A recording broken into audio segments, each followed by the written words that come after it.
Nous allons voir maintenant l'exercice GM 105 à la pizzeria. Un problème qui est relativement facile. Donc, je vous le lis. Le gérant d'une pizzeria commande 8 tables dont le plateau rectangulaire est en marbre. Ça veut dire où on dépose par exemple les assiettes, etc. C'est le plateau de la table.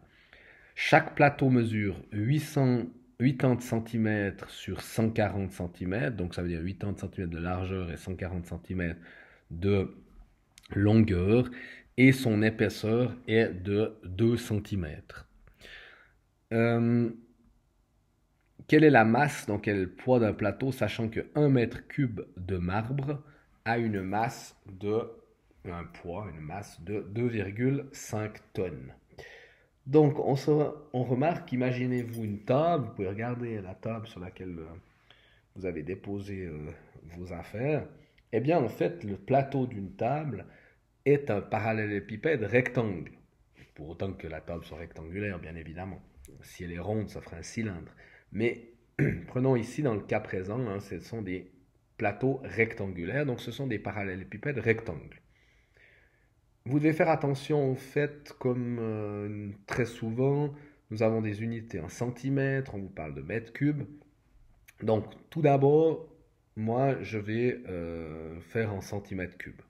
Donc, on marque volume du plateau en centimètres cubes, ce qui va vous faire 80 cm fois 140 cm fois 2 cm, ce qui fait 22 400 cm3.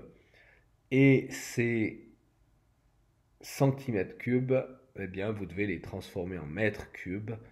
Donc, ce qui va faire 0,022400 mètres cubes. Je vais redire 0,0224 2 fois 0 mètres cubes.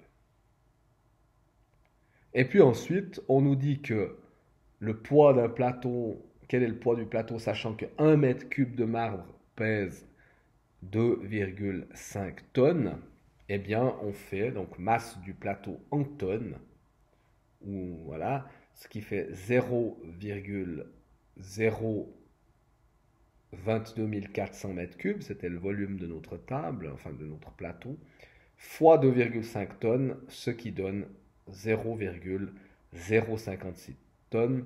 Donc, on peut le transformer en kilos, ce qui fait 56 kilos. Donc ici, tout facile. Il faut juste se rendre compte que la table est un parallélépipède rectangle. On fait le volume. Et ensuite, on transforme en mètres cubes. On fait fois, on cherche le poids et on fait fois 2,5 et on trouve la réponse.